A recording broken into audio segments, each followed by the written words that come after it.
Commanding General YAHANNA will be doing the opening of the Feast of Tabernacles in King James Castle. Finally, the truth about King James, a black man who helped to preserve and safeguard the Bible. Live September 29th, 2023. Commanding General YAHANNA live at King James Castle in Scotland. Come on down and support the I.S.U.P.K. UK. Lift the glass, come and join the brotherhood and drink with the ancient as we celebrate and keep the Feast of Tabernacles for our King Yahweh in King James Castle, bringing his crew of heavy hitters. Commanding General YAHANNA will put 12 chill General Muhammad scripture breakdown class up against anyone, against any biblical scholar, untested, unchallenged, I.S.U.P.K, undefeated. Leviticus chapter 23, the Feast of Tabernacles in a black man's castle, hosted in Scotland, the United Kingdom, UK. Commanding General YAHANNA will be doing the opening of the Feast of Tabernacles in King James Castle, Thursday, September 28th, Scripture Breakdown class. Friday, September 29th, there will be a King James Castle tour, also a Johnny Walker Distillery tour, and Friday night, the opening of the Feast of Tabernacles. Saturday, September 30th, we will have camp on the streets of England.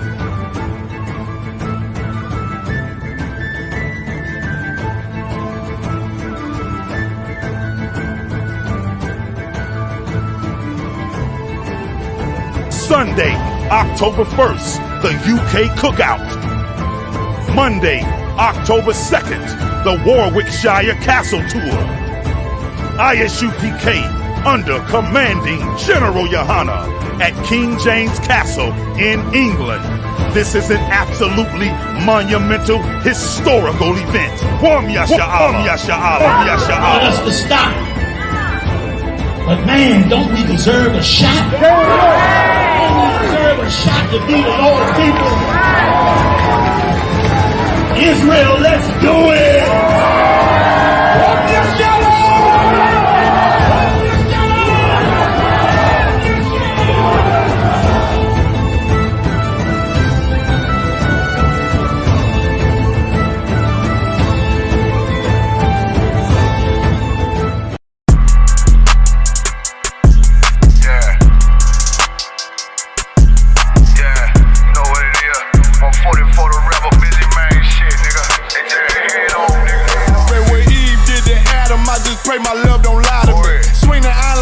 And I can't let no holder lie to me. I don't feel these rappers, oh they lies is hypocrisy. Ain't no competition, ain't no rivalry. Nigga think I'm playing, I don't hear one word they saying. This shit light work. Think Muhammad one of us, he might lose his life first. Circle up and stay alert. Another cop to stretch the nigga. He a demon, this an exorcism. Watch I bless the nigga. You took that oath in blood, then you know I'm gon' get active with you. Fuck the opposition, I see vision. Let me paint the picture. Rappers claim they spit and I ain't listening. Is it fact or fiction? If revenge was a woman, now I stroke that bitch like Jack the Ripper. War, we gon' run the summer. It's gon' be historical. Thought they making plays, made them niggas call the audible. Ask who run this shit, but that question is rhetorical. Bitch, I'm the one, me cookies with the oil. I'ma get them crackers hell, should've never kidnapped my family. I came to do damage, bet I be the last nigga standing. Do a life sentence for my niggas, pray you understand me. I might put a switch on this Glock and call it Young Barry. How you real trickin' on them dots, you a bird feeder. Claiming he a demon, was a demon to a cult leader. When he said something, I ain't hear him, this shit light work. It ain't about who got the gun, it's about who gon' up that pipe first. I turn a bad situation to a game changer. Bring soldiers from the dead, just raised up the chain. Bring shots, I'ma look like Aaron Jones when I run it. Never bite the hand that feeds you, you won't never get that hand back. He bitch about 10%, I don't wanna hear none of that. He dropping sword, fuck him, just make sure you get that cover back. Look around, he ain't with us, probably cause he never was. Now my chin like you with the angels for your brother's blood. Everybody won't be Richard Porter, God kill him like Alpo. Play if he want, it's laying in the trunk like Lee Malvo. I'm a certified woman's ass nigga, I am not a toy. Hey, I with that hollow sign, yeah, this the real McCoy. Feel like Gullah Jack when when I'm in Fayetteville, you feel your boy. Still about my bread, still I think that's all that I enjoy. The way I get it, boy, lost, they gon' start to call him Elroy. Fuck his gang, pop out on them demons like I'm Hellboy.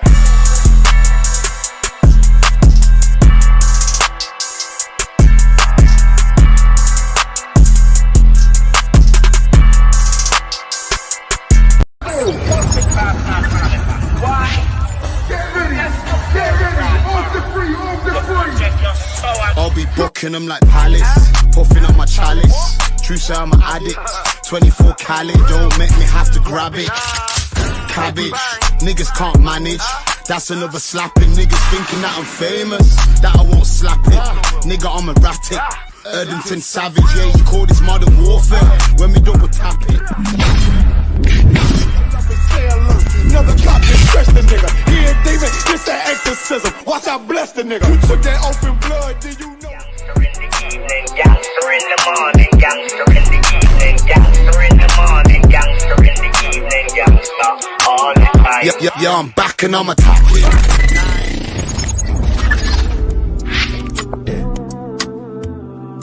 Outside, Kalash, Kilish, Kalash.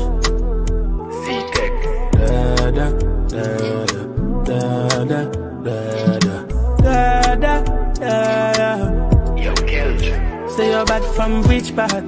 Tell a pussy we no gun dip dog. Like Chinese war so the clip tall. Show it up and make you fall from your disc dog. You know one on a disguise, man a big dog. I saw you disappear as if I never did bad.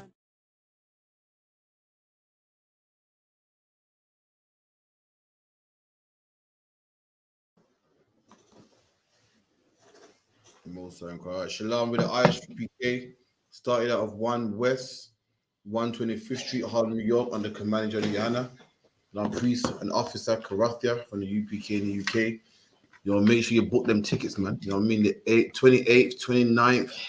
You know what I mean? We're going to be in Scotland, man. King James Castle for the Feast of Tabernacles. Make sure you're there. Make sure you reach. You know what I mean? Book your hotel. £200 entry fee for the castle. Make sure you're there, man. You know what I mean? We're going to have an all-black party in Leicester as well. Contact the school for the itinerary. We give you the whole thing, man, the whole rundown. We have camp in Birmingham, camp in London, Piccadilly Circus. Make sure you reach there as well, man. So, you know, I'm here, about to go for a few precepts and so forth. Break down some things that's been happening in the news as of late with the Prime Minister. You know what I mean? I got a powerful reader here. You know what I mean? A trooper, Mawasar. Shalom, trooper Mawasar. You good? Yeah, so we go for some things. So, any questions, make sure you type them in the chat. Any questions, Mawasar, you got, let me know. Any questions, Kawan, let me know. Shalom to Nakapaya. Shalom to everyone in the chat. We got I.S.U.P.K social media, Facebook. Got I.S.U.P.K UK on Facebook, Periscope, Instagram, TikTok as well. So, let me know. What's okay? Okay, cool. So let's get into it first. So this is a video of what happened this weekend. So this week, the Prime Minister is planning on banning the XL bully, which is the XL Bulldog, American Bulldog. In the UK, the Pit Bull's already banned. The American Bulldog is going to be banned. I think a couple other dogs, I can't remember the names, they're banned as well. So he's planning, apparently there's been some incidences, and the XL bully is being a danger to the public. So for that, for the safety of the public, they're planning on banning the XL bullies, the American XL Bulldog. So let me show you that real quick.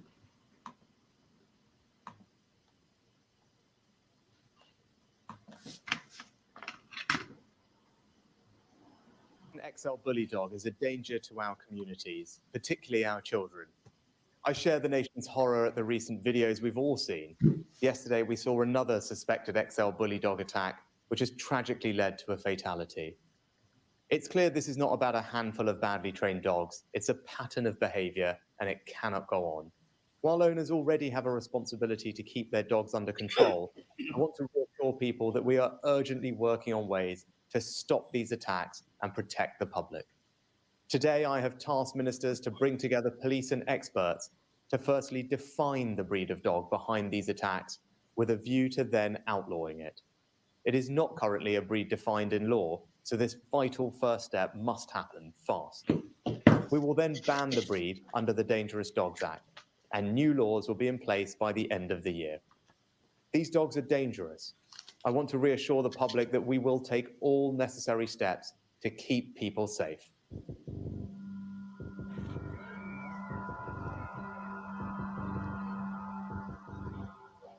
At the weekend, horrifying footage emerged of an 11-year-old girl and 2 men being attacked by a dog in Birmingham.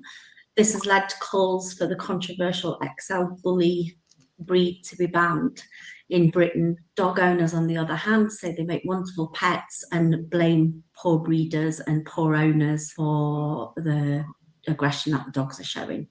XL Bully dogs are synonymous with the hip-hop scene in the 1990s. They're relatively new to Britain, but extremely popular in America already. Experts say in America, the dogs come from quite a big gene pool. In Britain, the dogs have been brought in from America and bred and bred and bred to become more aggressive. It isn't illegal to breed dogs, but there are some nefarious breeders out there who are breeding them especially to be dangerous. The dogs aren't particularly well looked after. They call it backyard breeding.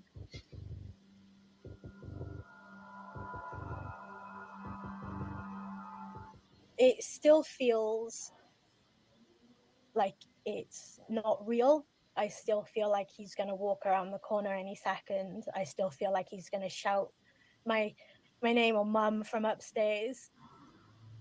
But I know it is real.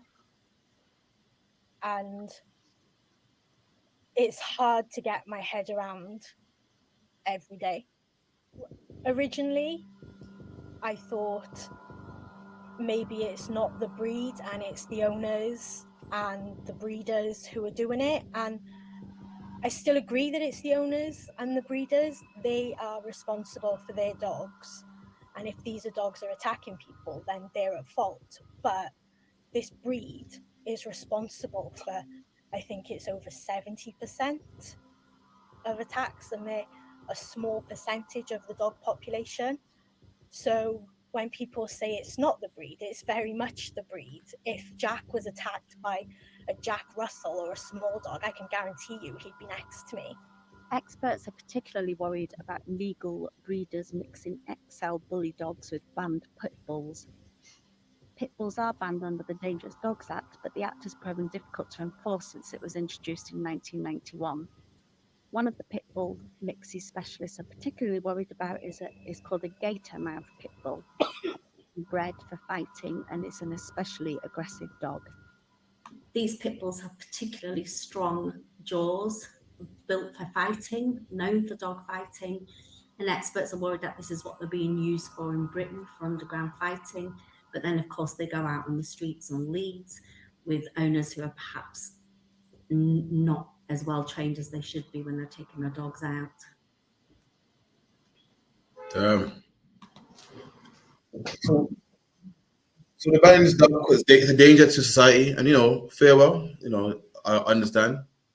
They claim it's a danger to society, so therefore they want to keep the public safe and so forth, man. You know what I mean? But let me tell you something, black man. See the rules that they got in England. It comes from the Bible, man. All the greatest laws. People talk about Egypt and the laws of Ma'at. You know what I mean? And how thou shalt not murder and thou shalt pay a man a fair wage. And these rules all come from the Bible, man. In the Bible, the Lord cares about the safety of the public, man. And there's rules in the Bible to protect the safety of the public. That was way in our Bible, way before the white man came up with these laws, way before Rishi shooting that, man. You know what I mean? If you could, Moses, I'll give me Exodus 21 and give me 28.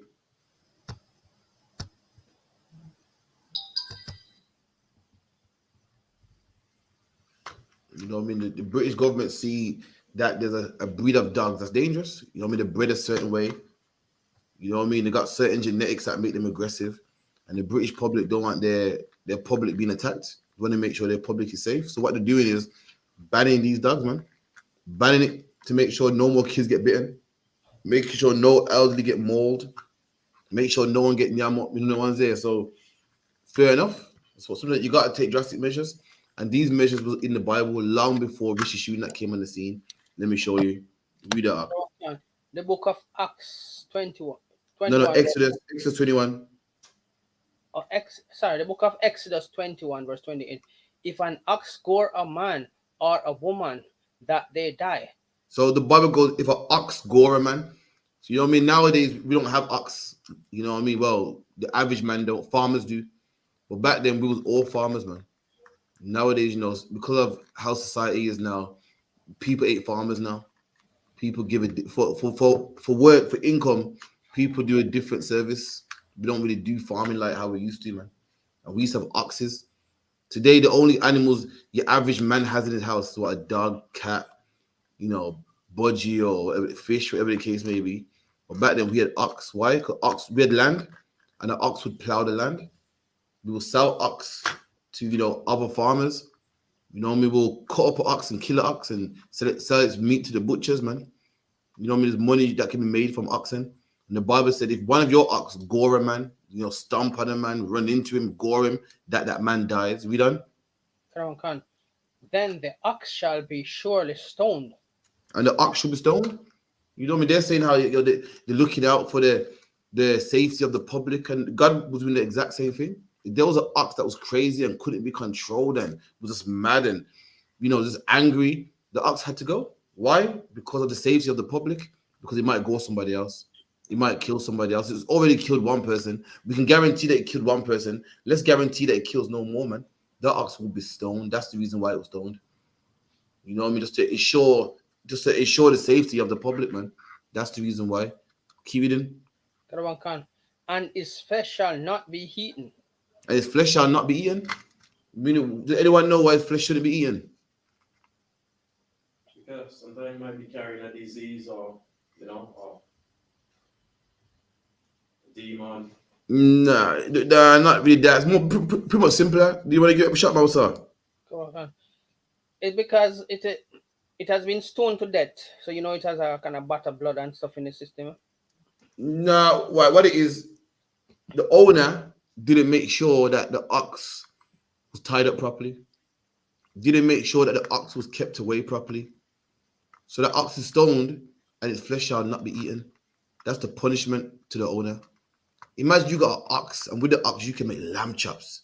You can sell the fat that can make candle wax. You can sell the skin and make liver. And imagine your ox just dies, just dead. You just lost out on all that money. That is your punishment. Your ox don't get to kill somebody and you still make a money.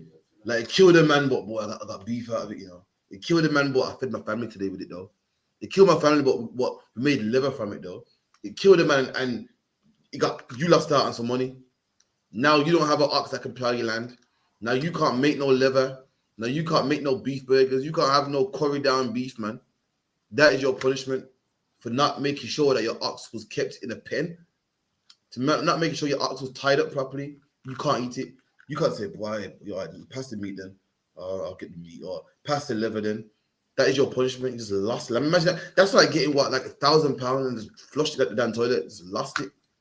Just lost money. And that was a farmer's punishment. Keep it in. But the owner of the ox shall be quit. But the owner of the ox should be quit. You know what quit means? Quit. You ever heard the term acquitted? When you get acquitted, it means that you're free from jail. You don't go get locked up. The owner shall be quit. Why? It wasn't his fault. He didn't know. But still, he must be punished. It's his ox. He's to blame. Like your child goes to school and breaks someone's glasses. It's not your fault. You didn't tell him to break the glasses, but you're still responsible. You still got to pay for what your kid done to another kid. Likewise, the owner, he loses out on money because he ox killed somebody, but he didn't know. He's acquitted. Keep it in. Verse 29. What if the ox were warned to push with his horn in the time past, and it had been testified to his owner, and he had not kept? So imagine, it was told to the owner in times past, yo, your ox is crazy, man. Yo, your ox chased me the other day, man. He's told in times past. You know what I mean? The ox in times past, the ox was crazy, just like them XL bullies, man. You know what I mean? Them dogs are your responsibility. You gotta make sure that, listen, they don't bite people. And just like how it was the priest's responsibility to make sure that mad animals weren't running around, Today it's Britain's responsibility to make sure that the British public is safe. We had these laws way before them, man. If a man had a crazy, mad, wild ox chasing people around the community and it was told to him and he did nothing about it, he didn't lock it up, he didn't put it in a pen or nothing like that. Can a bull break out of a pen? The bulls are strong, man. I've seen them bulls, man. They can jump too, innit? They can really jump too. Listen, you're a farmer. You know what I mean? It's your responsibility. You gotta make it work, man. I'm not a farmer. I don't know how you're gonna make it work, but listen, if you're a farmer, you gotta make sure your bull is kept inward, man, and don't harm nobody. Keep it in. And he had not kept him in, but that he had killed a man or a woman. So this man, it was told to this man, listen, your ox is crazy. It's told to this man, your dog bites, man. You know what I mean? Tried to kill me the other day and still didn't do nothing about it, man. You know what that's called today? It's called negligence, man. That's called negligence. Do you know why everybody has an MOT check? Do you know why? Because that's the government trying to look out for the safety of the people, man. Look at, like, if you want to service your car, it's up to you. You don't have to service your car. You can service your car. Service your car is like what? Like a makeover. Like it's like getting a full pedicure and oil change. You ain't got to do that. But there's one thing everyone must do: have an MOT to make sure your car is roadworthy, man. And if you don't have that and you kill somebody, you will go to jail. That is negligence, man. It's your job to make sure that them brakes are working, man. It's your job to make sure the wipers are working so you can see through the windshield. It's your job to make sure that the car, bits of bumper and plastic ain't falling off the car. That is an MOT. And from you past that, you can drive on the road. You ain't got to go. You don't have to have a service, a full service. A full service is what? Engine oil and all the fancy stuff. You know, change your what's it called? Your coolant and your air conditioning and what else? You ain't got to have that. What you need is an MOT to make sure it is safe, man, on the road. Make sure you make sure road safe. That's the way I want. Road safe, man. And if any man that don't have that, if you hit someone, you go into jail. Why? Because that is negligence. You did not get your car MOT'd, man. And if you're a black man that's been told to you, listen, this is dangerous, you shouldn't be doing this, and you still do it, you are responsible, man. And this is a punishment that will happen to you. Keep it in. The ox shall be stoned, and his owner also shall be put to death. And the ox shall be put to death, and that man shall be put to death. Why? Because he's selfish, man. He don't care about his brother, man. All he cares about is lazy. He don't want to tie the ox up. You know, if he cared about black people, so you know what, let me tie up this ox, man. He'd kill one of these young black boys, man. Let me tie up this ox. He'll kill one of my people, kill a woman, kill a child, but he don't care, man. Just like the man that don't get his car MOT, he don't care, man. He don't want to spend the money. He don't want to part with the money. And likewise, that man that don't take care of his ox, man. That you know me, we're brothers and sisters here. We're meant to look out for each other. If you ain't putting your ox inward, then you ain't caring about the public, man. You ain't caring about your brothers and sisters that could be harmed. And that's why that brother died, man. Why he caused someone else to die and he didn't care. So that's why that brother will be put to death. Keep it in. Verse 30. If there be laid on him a sum of money, then he shall give for the ransom of his life whatsoever is laid upon him. Can you read that again? Verse 30. If there be laid on him a sum of money, then he shall give for the ransom of his life whatsoever is laid upon him. Okay, so this is going into something else. And later on talks about the manservant and the maidservant. So it's your responsibility, man, to look after the public, to look after the well-being of the public, man. And in Israel, we had these laws. Look after the members of the public to make sure everyone was safe. Let me get some more. Let me show you how we looked after the what's it called after public. 1 second. Okay. Verse 30 and 31. Right, give me Deuteronomy 22 and start from verse 1. Big little volume cover if you could. Mouse up in here low.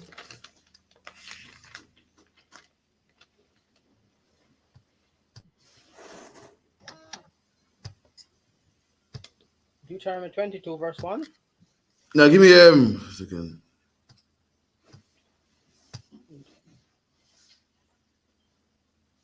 So, yeah, start from verse 6.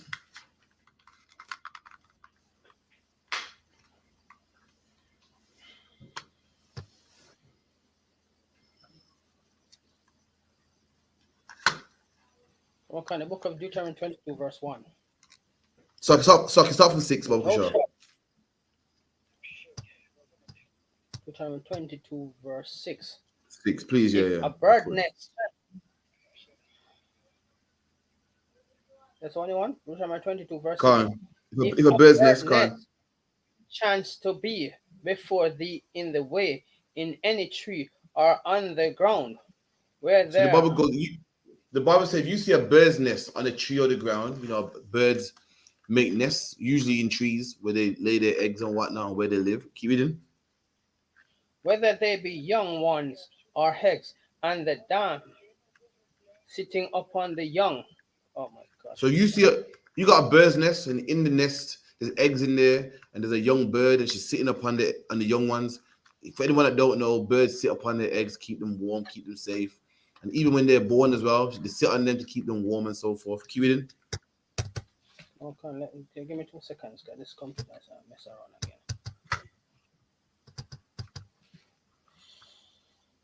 No, so what is something? Yeah, they sit on the eggs to make them hatch. Okay, yeah, they sit on the eggs to make them hatch, to keep them warm, keep them protected. Just so what, you know, just like nature. Any female thing, even a woman, they have the instinct to look after their young. Women love their children, you know what I mean, keep them safe in their stomach, and even animals love their young to keep them warm. Which amazes me how a woman can abort their babies, man. And even animals sit on their young to keep them warm, to protect them, man. You know, even chickens sit on their young to keep them protected. Even dogs, man. Even dogs will go crazy if you go near their puppies, man. Even cats, please. Even cats will go crazy if you go near their kittens, man. So how is it in 2023 a woman's gonna abort her baby, man?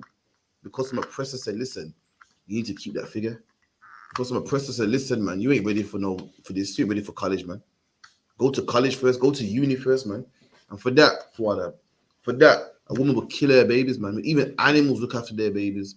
So back to what I was saying, the Bible goes, if you see an animal, you see a bird, and you got the eggs, and you got the bird, this is what you're supposed to do. Read.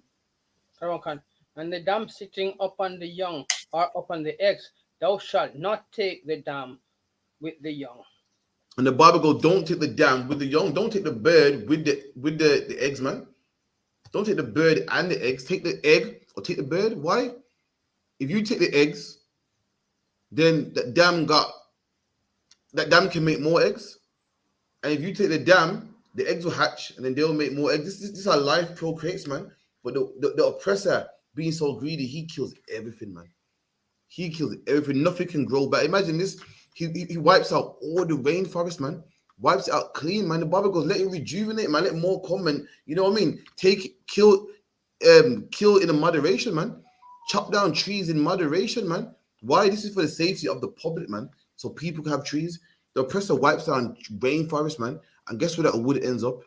Anyone know? Ends up in B&Q, man. It ends up, you know, in these stores that sell paper. You know, it ends up in these stores that sell doors. There's thousands, man. You go to B&Q, you got aisles and aisles of wood, man. You look up, there's more wood. Why? He wants to sell wood, man. He wants to sell doors and wooden appliances. So he rapes the rainforest, man, because he wants to be a millionaire. He don't say, you know what, let me chop down one. You know what I mean? And two, I can sell a bit of this, make a bit of money. He says, hell no, man. He gets his machines and goes crazy because I can make billions, man. I can open like a B&Q here, a B&Q there. Also, I'm on Wix. Wix here. It's greedy, man. Back in ancient times, a man will go fishing, man, with a fishing rod, man. Get a couple of fish, get a net, catch a couple dozen fish, go to market, sell them. Not the oppressor, man. The oppressor has a ship that's the size of a house, man. And he has a radar. He's in the radar. He has a radar, and he literally cleans the whole ocean of fish. Cleans it in. He got a rig. That's got a rig. And guess where that fish ends up, man? All that fish ends up on the shelf, man, in Tesco. Fish fingers. You know, what's that one? Battered cod. He wants every single fish because he wants to be a millionaire, man. And the Bible goes, listen, you can eat You can kill animals, man, but just do it in moderation, man. Do it in a way that the animals get to reprocreate, man, so we can have more. But they don't, man. And that's why you got people protesting on the road in England. That's why you got people gluing themselves to the road. And what did they all say? The next generation is gonna have nothing. The next generation is gonna die. Because the way the oppressors running the globe is killing everything. And they're right. There will be nothing left for the next generation. There won't be no fish for the next generation. There won't be no animals for the next generation. There won't be no air for the next generation, man. The way they're polluting the air, man. But in the Bible, we care about the public, and this is why we had these laws in place. Keep it in. Verse 7. But thou shalt in any wise let the dam go, and take the young to thee. Here you go, man. Let the bird fly away and take the eggs, man. You make the scrambled egg. What else you make? What else you make? Omelets. And that dam can make some more eggs. Or take the dam. You know what I mean? You can make yourself, a nice little roast, man. It's a big bird as well. You can have a nice roast, and them eggs will hatch, and they'll grow, and then they'll do something else, man. So yeah. I said it depends on the eggs might hatch. No, but it said the young as well. The young, so some of them they're probably already hatched as well. Yeah. And they'll grow, and then that's how life just fluctuates, man. When you're greedy like the oppressor will take the eggs and the chicken, man. Take the young and the old, man. It takes everything, man. The oppressor got something called battery farming. You heard about battery farming? Yeah. Where he won't even wait for the chicken to grow, man. Just shoves steroids down your throat, man. You know steroids make you big and buff. Yeah. You just shove steroids down their throat. You know what I mean? And slaughters them because he's greedy, man. The press is greedy, and that's how the earth is why it's into. That's why you see people gluing themselves to the M6 motorway, and no one can go to work, and people can't, go in ambulances. Why? Because this oppressor is not leaving nothing for the next generation, man. You ask these protesters, say, what are you protesting about? They go, we're not gonna have our kids won't have a world to live in the future. They all say the same thing, and they're damn near right, man. If it keeps moving like this, keep it in. And take the young to thee, that it may be well with thee, and that thou mayest prolong thy days. See, there you go. By doing that, you prolong your days, man. By you killing everything, you won't prolong your days. There's going to be famine. Nothing else can't grow. No one else can't eat. But you prolong your days, black man. You actually care about the air you breathe, man. You're not polluting it. You actually care about the ozone layer. You care about the food that your children after you're going to eat, man. That's how you prolong your days. When you're greedy and all you care is about you, and I need all the wood, I need all the chicken, then you don't prolong your days, man. You're killing off the next generation. You don't care about how the next generation are going to breathe. That's why you wipe down all the trees, man. You don't care about how the next generation is going to eat. That's why you kill all the food, man. Keep it in. And also, the way the Lord made this earth, every animal has their purpose, if you notice. So the oppressor thinks that he's just making money by taking everything out of the oceans, man. He thinks that he's making money by taking all the fish out of the ocean. He's also damaging the water by doing so, man. Do you know during COVID they said that the oceans was clean, man. Why? Because the fishermen weren't working, and therefore shrimp, crab, and lobster was not being taken out of the ocean, man, and the ocean was being clean. These animals, these unclean animals, was actually doing their job, man. It wasn't being hunted, it wasn't being killed, it wasn't being eaten, and so the ocean was the cleanest I've ever seen it in years, man. Keep it in.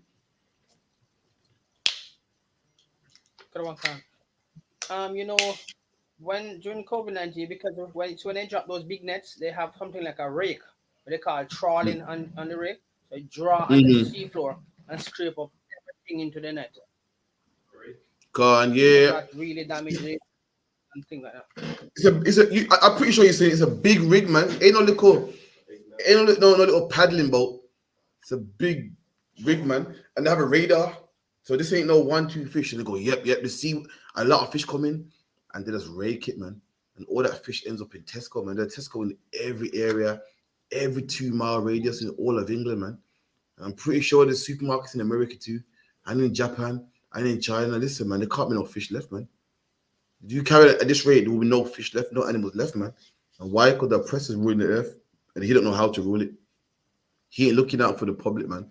He's looking out for his pockets. Keep it in. Verse 8.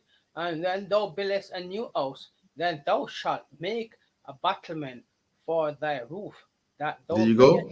blood. And the Bible goes, when you make a new house, listen, man, this is looking out for the public, man, way before the oppressor, man. The oppressor got something called health and safety rules, and when you're on site, you must wear a hard hat, you must wear protective boots. And why is that? Because he's looking out for his workers, man, his employees, man, and rightly so. Don't feel anything wrong with that, man. Some of these sites you can't go on unless you ain't got PPE, man. You ain't got high vis, and if you ain't got steel toe caps, and if you ain't got what's it called? What's the other one? High vis, steel toe caps, and a hard hat, man. And where do you get it from? The Bible. The Bible goes, when we build a house, we must have a gate on the roof, man. We must have a gate on the roof. Why? To stop people from. This is a law in the Bible. It's not a suggestion. When we build a house, we must have a battlement. We must have a gate on the roof, man. Why? To stop people from falling off the roof, man. Just like today, just like today, you know what I mean? What do you call it? Scaffolding today, they call it, man. Just like if you go to McDonald's and they're mopping the floor, they must put a wet floor sign, man. Why? Because they're looking out for the public. And guess what? Black man, Hispanic man, Native Indian man. Imagine a world where black people rule and we actually care about each other and we look out for the public. This is how we lived once, man. Before Christianity, and Christianity is selfishness, man. Christianity made us selfish. Prior to that, black man, this is how we was living, man. Looking out for each other, loving each other, making sure no black man falls off a roof, making sure no black man gets gored by some crazy ox, man. This is how we lived. We'll put a battlement on our roof, a gate upon our roof. Keep it in. Krawan Khan. If any man fall from thence. Verse 9. Thou shalt not sow thy vineyard with diverse seeds. There you go. So he says, so verse 8 says, thou shalt build a battlement for thy roof, that thou bring not blood upon thine house, if any man falls from thence. So if any man falls from the house, that blood is upon you, man. Our job is to make sure our brother don't fall from the house. We actually care for black people, man. Christianity has destroyed us and made us selfish. I'm sure, I sell drugs to black people, crack to black people. I gotta make my money. Once upon a time, black man, we cared for our people and made sure that our people didn't fall from no roof, man. We're building a house and we make sure the workers working there wouldn't fall. We made sure that everyone had a hard hat on, high vis on. We made sure no brother got harmed by no animals or nothing like that, man. Keep it in. Verse 9. Thou shalt not sow thy vineyard with diverse seed, lest the fruit of thy seed which thou art sown, and the fruit of thy vineyard be defiled. Okay, so basically the point making is that, yeah, we looked after our own, man. We love each other, and guess what? Black man, the I.S.U.P.K are building that kingdom, man. We are building that kingdom. Do you know in this kingdom, black man, oppressors only apply them rules? Why? Because they don't want to get fined, man. And if you go on certain sites, they will bend them rules, man. They will bend them rules, or they'll just put them rules in place when the inspectors come in. In the UPK, black man, we actually care, man. God put his rules here, so why? So everyone can be safe. We look out for the members of public. You look out for the oppressor. Listen, I've worked for the oppressor all my life, man. And I've seen his standards and trading standards and rules and compliances and so forth. And they didn't even comply. They just do it when the inspector comes around. You know that how isn't it? Just do it when the inspector's around. We actually cared about it, man. We actually did it. They just do it because they don't want to get fined or they don't want to get shut down. You know what I mean? You go to these food places, it's not really clean, man. They'll clean it up when the inspector comes and then go back to living normal. Why? Because they care about money. In the Bible, we actually kept with those. Why? Because we loved our brothers, man. And we wanted to make sure that all of our brothers and sisters were safe and not in harm's way, man. Drop that. Give me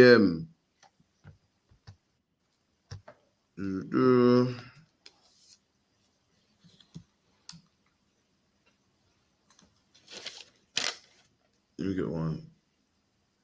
So luck, yeah.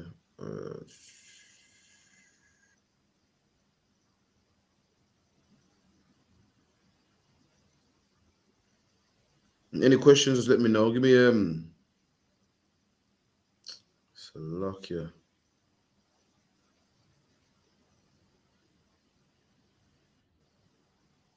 And what we just read there of the law, man. That's the law. Give me Romans 7 and 12.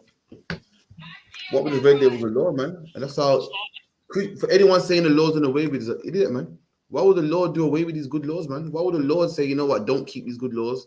Laws that, you know, look out for the well-being of the public, man. Laws that make sure that everyone's safe.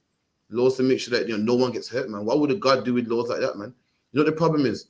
When Christians talk about the laws that are done away with, what they really mean is, I can't eat pork. They don't, that's all the law they focus about. They ain't reading laws like this, man, that look out for people, that show brotherly love, man. The Bible goes, in the law, it says what? You shall not see your brother's ox go astray and turn your eye, man. That's a wonderful law, man. That means I can go on a holiday knowing that my house is safe, man. Because no brother gonna say, yo, I think Crofter's yard's getting broken. None of my business. People gonna look out for you, man. Those are good laws, but the Christian wants to do away with the whole law. Why? Just because he wants to eat pork, man. That's the only law he's thinking about when he says the law is done away with. These are good laws, man. Why would God do away with something like this, man? Read that, Baba Kushar. That one, Khan. It's Romans 7, verse 12. Khan. Romans 7, verse 12.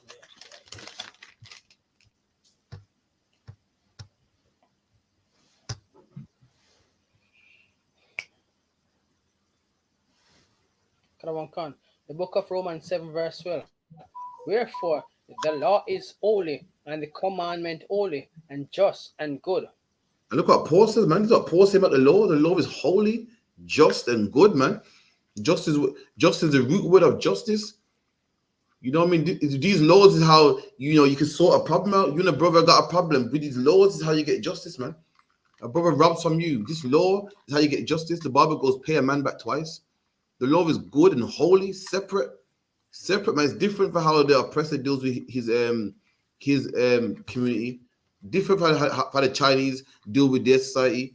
The law is holy and separate and good. Why would God do away with good laws, man? We just read in the Bible these good laws, man, that blacks, Hispanics, and Native Indians must live by. We just read it, man. Why would the Lord do away with something like that, man? This is the problem. The Christian church is a liar, man. Christianity has told lies to black people for 400 years, man, to turn us into the disgusting sinners, man. To turn us into people that smoke weed, to turn us into people that, you know, molest children and say no one's perfect. Well, God loves everybody. Well, you know, we all fall short of the glory of God. Nah, man, we're supposed to keep these good laws, man, these holy laws, these just laws, man. Keep it in. Verse 13. Was then that which is good made death unto me? And Paul said the same thing that's good. Paul said the same thing that is good. Is it dead to me? Is it deaf to me? Is it here to harm me? Is it a horrible thing that keep these laws? We done?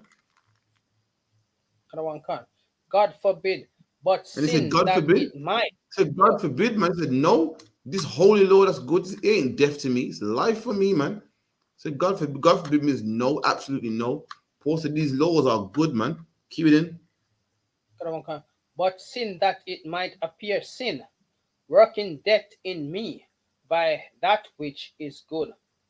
Okay, so that's going to something else. The point I wanted to make was how good the law is, man. The law is a good thing that we must keep, man. You know what I mean? Give me Matthew 5 and 17, Baba Kushar.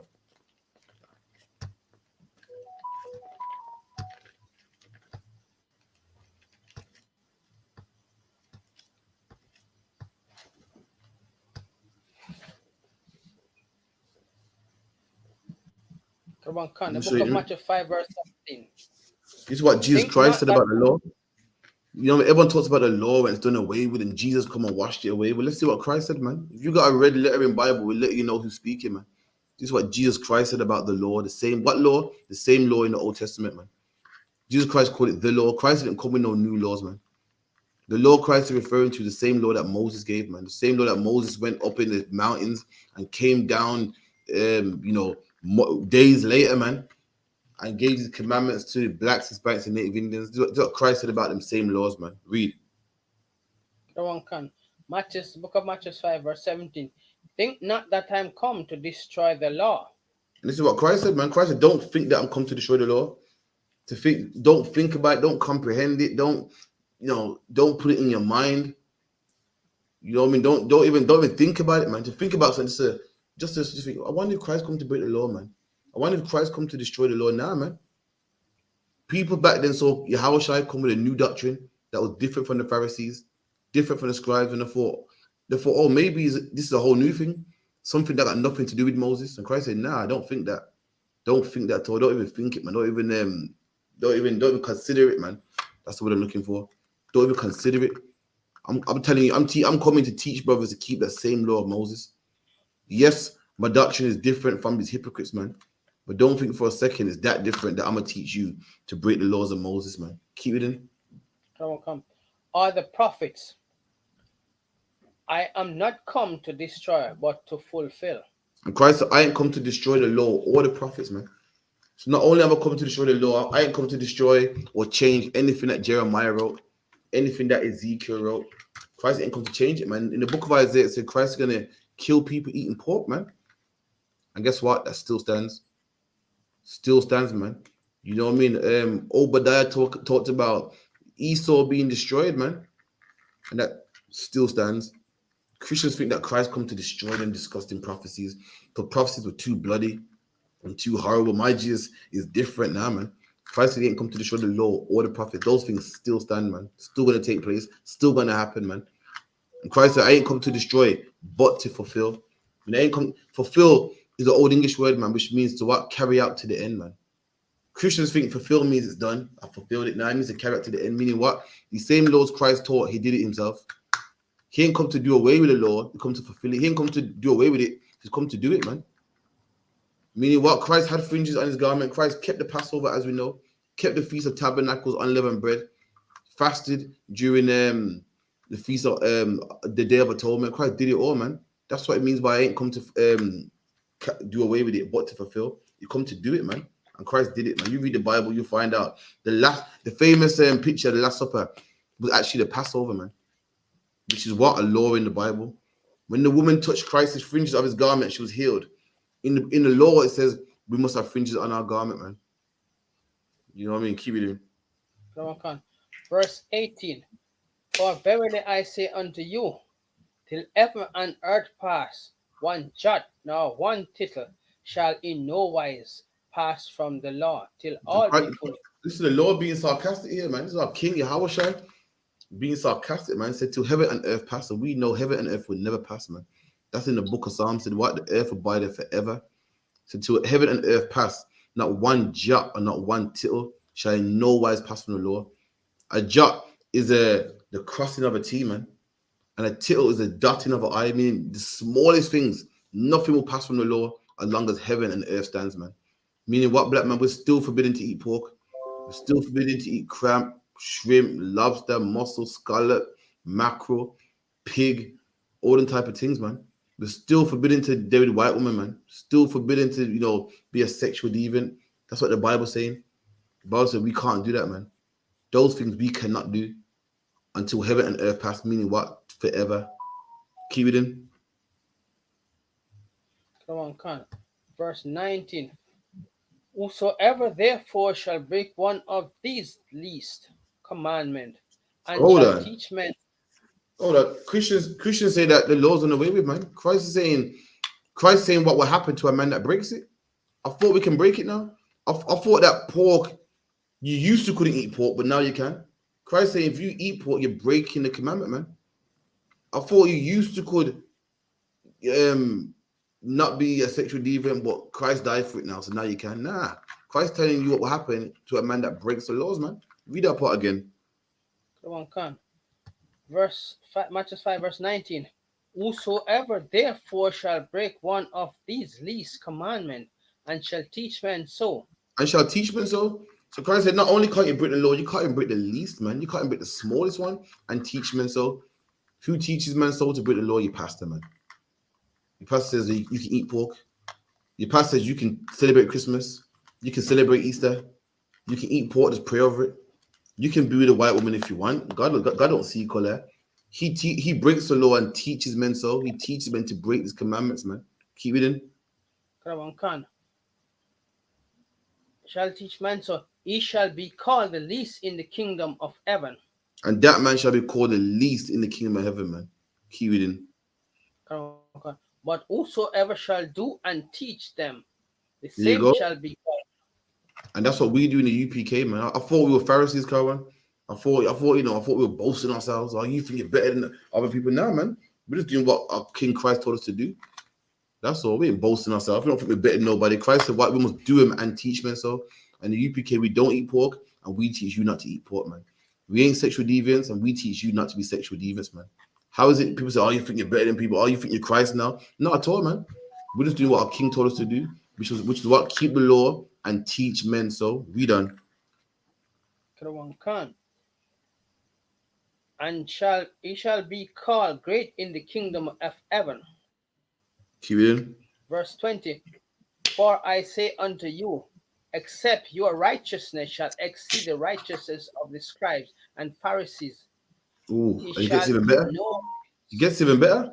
Christ said, not only must you keep the law, you must keep the law better than the scribes and Pharisees.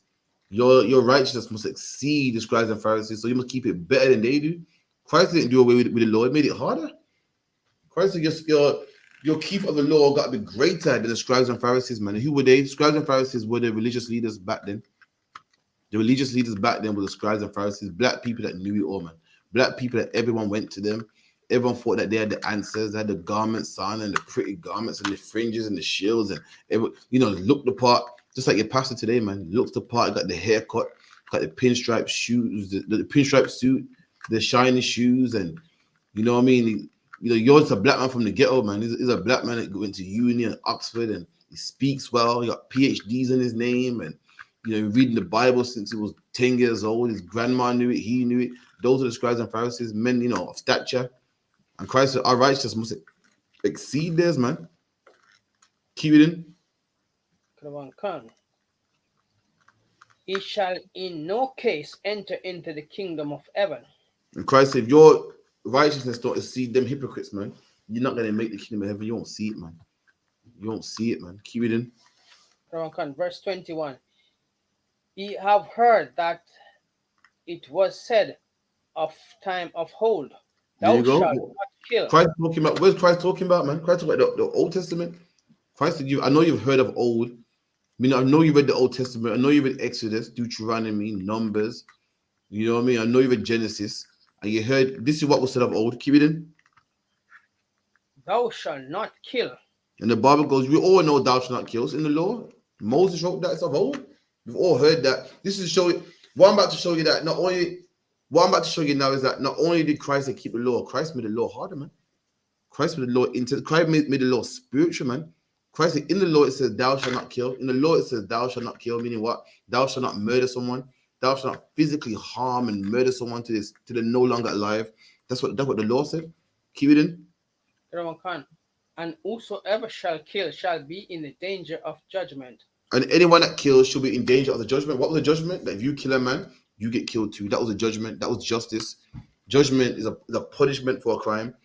And Christ said, in the old time, it was said, if any man harms someone, they'll go to court and they'll be stoned to death. They'll be killed, burnt to death. Whatever the judgment may be, they'll get it. Keep it in. Verse 22. What I say unto you, that whosoever is angry with his brother without a cause shall be in danger of the judgment. And Christ has made the law hard, man. Made the law harder. He intensed it, man. He raised the bar, man.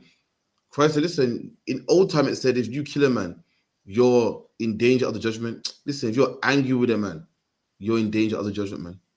Meaning you don't even have to kill a man. All you got to do is be angry with a man for no cause, man. You know, when Christ, that alone is a sin. You know, when Christ said, but back in the day, if a man lusted after a woman, if a man had sex with another man's wife, that was adultery. Christ said, listen, if you even want to have sex with her, that's adultery alone, man. Christ made it hard. Christ made it spiritual, man. You hate a man in your heart, I can't stand him, man. See, we thought, you know what, I can't stand him. I hate that brother, man, but I ain't killed him. So therefore I ain't seen Christ. Listen, if you're feeling like that, you have, man. You have. You know what I mean? In your thoughts, man. You got hatred towards your brother, man. But you're thinking, I ain't done it. So I want to have sex with his wife. Oh, I love to, man, but you can't lock me up. I ain't touched her. I ain't touched her. Nah, man. Spiritual, man. The fact that you're feeling that way about someone else's rib, man. Unbrotherly, man. Unbrotherly, man. If you got certain problems, man, you better get counsel. You better look away, man. You better look down or something. But don't be lusting after the next man's wives. Christ made the law. He intensified it, man. Made it harder. Keep it in. And whosoever shall say to his brother, Raka, shall be in danger of the council. And Raka means what? Raka means like worthless, or you're nothing. You know, if anyone says to your brother, you're in danger as well, man. Meaning you don't have to just physically harm a brother. You got to physically kill someone to be in the judgment. You just think a certain way about you, man, and Lord will get you, man. You'll get your judgment. Keep it in. But whosoever shall say, thou fool, shall be in danger of hellfire. Keep it in. Verse 23. Give me verse 20. Give me verse 27. Matthew 5 verse 27. Ye have heard that it was said by them of old time, thou shalt not commit adultery. There you go. And anyone know what adultery is? So Christ said of old time, he said, thou shalt not commit adultery. What's adultery according to the Bible? Anyone know? Same thing, sleeping with another man's wife. That's adultery. 1 second.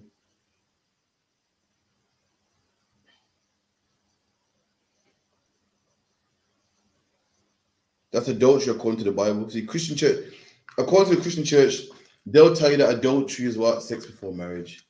They'll say adultery is what? You didn't have a ring on your finger. That's adultery according to them. According to the Bible, adultery is having sex with another man's wife. If you could also hold that, get me Leviticus 20 and 10, Baba Bashar.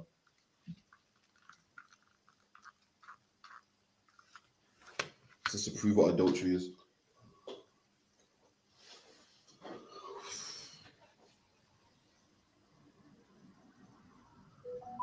Wait me a second. The book of Leviticus 20 verse 10. And the man that commit adultery with another man's wife. There you go. Read that again. Leviticus 20 verse 10. And the man that commit adultery with another man's wife. That's adultery right there, man. In the Bible, the man that commits adultery with another man's wife, that's what you commit adultery with another man's wife. You find yourself a woman and she's a good woman and she's single and, you know, she ain't no stripper or, you know, no prozzy or whatever the case may be. You in there, you both have a decision to have sex and, you know, you think she's a woman for you or whatever the case may be. If you and that woman have sex, then that's just your wife, man. And if you find another one and you like her too, you have sex with her, then both of them are your wives, man. Simple as that. You know what I mean? Adultery ain't a man having two wives, not a man having sex with her and her. It's not a man having sex before the ring on the finger. Adultery is a man having sex with another man's wife. Meaning what? You meet a woman out there, you ask her if she has a man, and she goes, yeah. And you say, well, yeah, listen, just keep it on the down low, man. The man ain't got to know. You know what I mean? Don't tell your man this, or as Jamaicans say, go, listen, don't tell about your man. I'm not interested in no man. I'm interested in you. That's disgusting, man. That's adultery, man. And this is what the Bible says happened to adulterers and adulteresses. Keep it in. Even if he committed adultery with his neighbor's wife. And he that committed adultery with his neighbor's wife, I mean, the man that wants another man's wife, I don't know why. I don't know why you want an next man's wife when there's so much women out there, man. I don't know. There's a stigma car one where men like other men's wives. It turns them on. I think it's a thing like, haha, she meant to be your girl, but she likes me more. I don't know if it's an ego thing, but men. Just a game. Yeah, men like other men's wives. Don't ask me why. Imagine a woman's married, man. You're married and you find it fun that you're sneaking around the house, and when the man goes in, you go. When the man goes out, you come in. You find that funny, man. You kiss the girl in the mouth that just said goodbye to a husband, man. Lord knows what they did in the morning, but hey, you want some of that, man. You find it funny, you laugh about it. You know what I mean? The Bible's about to explain what to do with someone like that, man. Having sex with another man's wife is like wearing the next man's boxers, man. Yeah. So luck, yeah. Get your own, man. I said there's more women on earth than men. You know what I mean? These women are not hard to get, man. Not hard to get. All you gotta do is look at these rappers. I've seen rappers that dunce, man, silly and dunce, and you know, get all the women. Why? All you gotta do is have something to you, man. And likewise, all you gotta do is get yourself some game and confidence, and go find yourself your own woman, man. Having sex with your neighbor's woman. Slap him outside. When the next man see that man's wife and she look good, it's a challenge for him, and then when he finish, it's a bragging rights. Yeah, there you go. Which is so unbrotherly, man. So disgusting and unbrotherly, man. Imagine this: a man you're playing with a whole man's life just so you can get bragging rights, just so you can say, yo, listen, man, she got a man, I still got her, you know. That's how good I look. That's how sharp my game is. And meanwhile, you're ruining a family, man, destroying a brother, man. When a man loves a woman, the Bible goes, when a man loves a woman and finds out she's cheating on him, he will kill somebody, man. And his Bible goes, he can't be bribed, he can't be talked down, he's gonna kill somebody. That's because a man loves a woman that much, man. You go find your own woman. You're playing this game with another man's life, ruining his life, ruining his children's life, ruining families, just so you can brag, man. If you really want to brag, go get 10 single women, man. That's how you really brag. That's a real bragging. That's some bragging that if I hear, even I'll be like, yeah, brother, you're on point, man. But don't take a next man's woman, man. Get your own, man. There's some men out there that only like next man's woman, only, man. What's that artist? Cranium loves people's women, man. Every song I took a girl from him and nobody got to know. Every single song, every title, book, next man's woman, man. You're gonna hear about Cranium dead, man.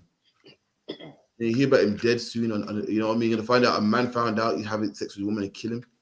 That's what you're gonna find out, man. Keep reading up.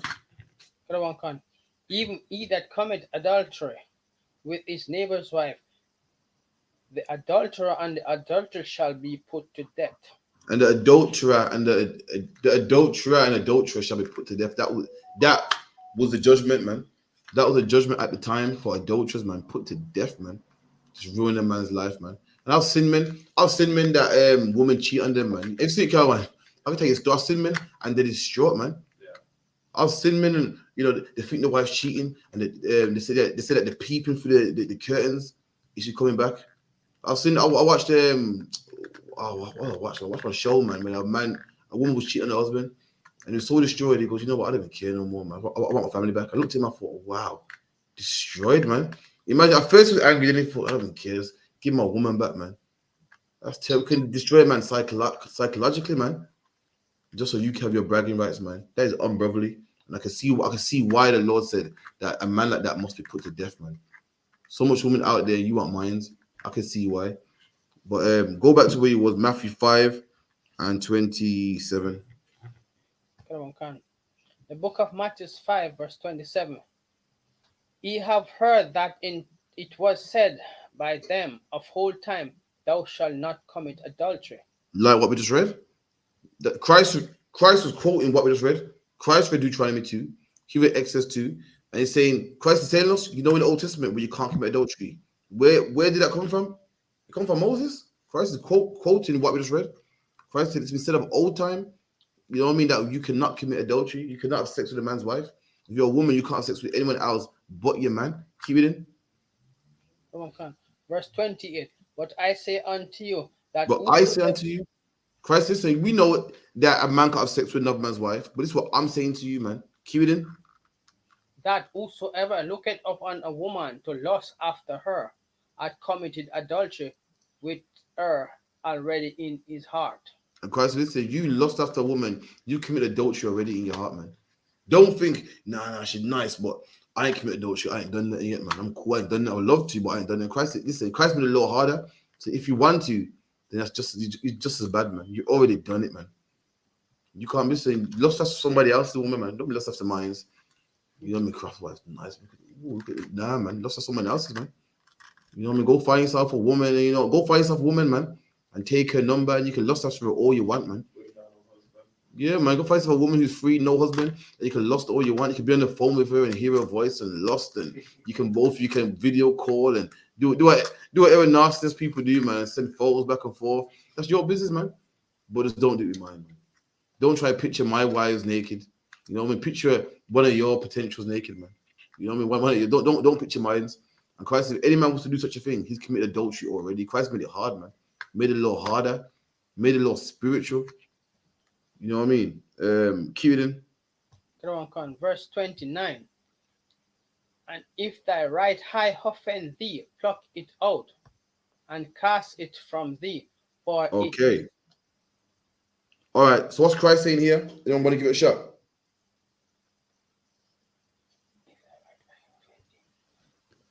Well, as I see it, as if thy right eye offend thee, or cause it to sin, then if it is going to cause it to sin, move it away. That's correct. It's better to come without one member of your body than not come none at all. Absolutely. So what could that right eye be? Okay, your desire to lust. See, your right eye in this context is something that isn't sinful. See, Christ wouldn't say, get rid of sin. Why? Because we all know not that sin is wrong. Your right eye ain't nothing wrong with your right eye. It's right eye. It's how you see with it. It's something that is lawful but can still cause you to sin. That's what Christ's saying. So Christ's saying even something that's lawful, if it's gonna cause you to offend, get rid of it, man. What could that be? Drink. Drink is lawful, but if you drink to you rip off bras and go crazy, then you might want to stop that, man. You know, with women, it's lawful. If you're gonna have sex with every woman walking past, then you might want to stop, man. You know what I mean? What else, man? There's many things that are lawful. But go on. Any form of your weakness that prevent you from Yeah. Eating food's delicious, man. If you're gonna eat and kill yourself, eat, and the doctor's orders was, you know what I mean, don't eat so much. The doctor goes, you're diabetic, you should be eating that, and you still eat. Then you're gonna kill yourself, you're gonna harm yourself, man. And that's what the Bible's saying here. If your right eye offends you, if your right eye, your right eye loves you, man, and makes you see and gives you guidance. But if it's gonna offend you and make you do something wrong, get rid of it, man. Drink is good, man. Make sure merry and nice. But if it's gonna make you commit an offense, then get rid of it, man. That's what the Bible's saying here. Keep it in. For it is profitable for thee that one of thy members shall perish, and not thy whole body should be cast into hell. And the Bible calls it one of your members, man. You know what a member is? A member is a part of your body, man. And it's something that you love. Drink is like a part of your body. It's what you do every Friday, man. You know, eating is something you do. That's why the Bible goes, it's better to cast off one of your members. Imagine living life without your arm. Imagine living life without your eye. It's one of your members, man. The Bible saying, even though you love it and it feels good, it's not a sin. It's probably best you put it down, man, because it's best that you go into. It's better that one of your members perish. I mean, you get rid of the alcohol, then your whole body perish, man. It's better that you don't drink no more than you drink so much that you crash that car and die, man. Or you drink so much you have sex with a man's wife. Or you eat so much you get diabetes. The Bible says it's best that you should be uncomfortable and not have the thing that you love so much. Your arm, you love it, man. Can you imagine life at your arm? Can you imagine life at your eye? Something you love so much, but it's better you get rid of it than you do something silly, man. And you die altogether, man. Keep it in. Verse 30. And if thy right hand offend thee, cut it off and cast it from thee, for it is profitable for thee that one of thy members should perish. And same again. It's better that one of your members shall perish. One of one of your limbs, man. You put that away than your whole body, man. I love drink, man. But if I'm a drink to a crash, it's best that I don't drink, man. It's best to have them boring Friday nights, man, than to have no Friday nights at all. You know, if you love to eat, it's nice, man. But if you're gonna eat, you know what I mean, you got your diabetic, and you know you're diabetic, but you're still eating sweets, and you're gonna go in a coma. It's best that you put that in sweets, man, then you end up in a coma, man. This is what Christ's talking about here. Even some lawful things. Christ made the law hard, man. He elevated the law. He said, "What? Don't have sex with a man's wife. Don't even look on her. Don't kill a man. Don't even be angry at him." You know what I mean? Then even the things you do love that are lawful, sometimes you even got to put that away too, man. That's how much Christ loved the law and told blacks, Hispanics, and Native Indians to keep the law, man. You know what I mean? Any questions?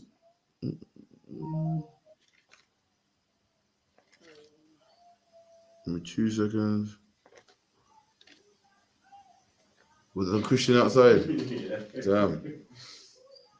Damn, 2 seconds.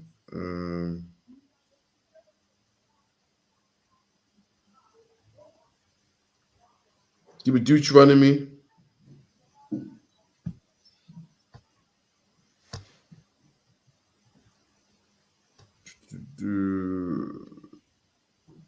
Yeah, give me Deuteronomy 6 and about 20.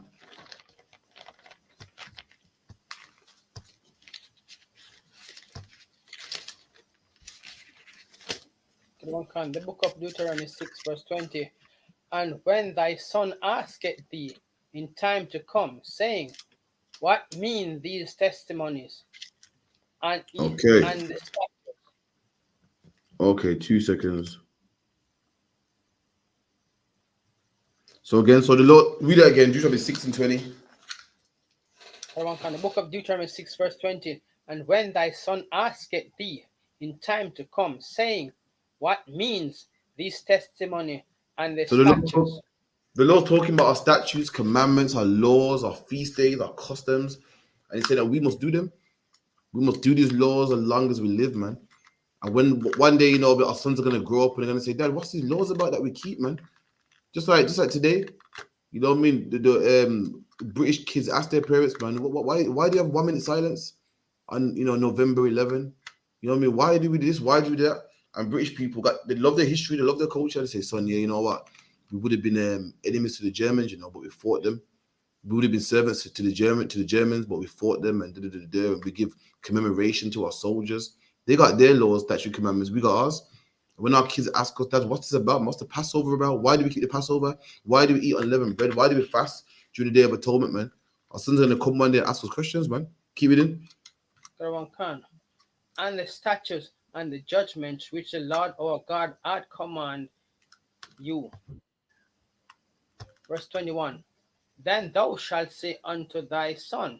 And this is what you're going to respond and tell your son, man.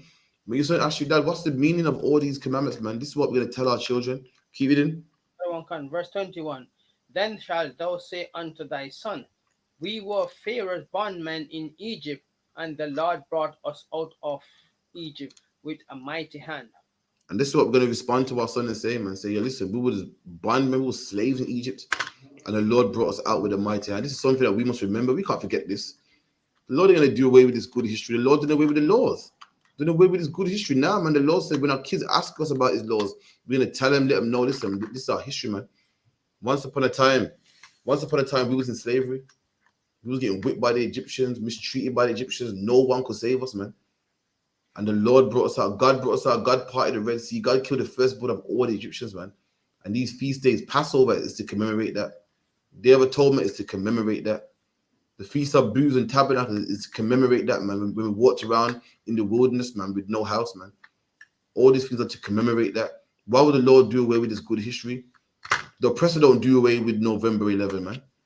At 11 o'clock, the 11th of November at 11 o'clock, so it's the 11th day of the 11th month at the 11th hour, man. Here's a 1 minute silence, man.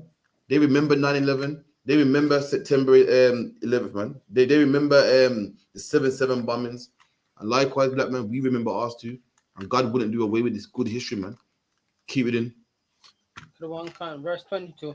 And the Lord showed signs and wonders, great and sore, upon Egypt, upon Pharaoh, and upon all his household before our eyes.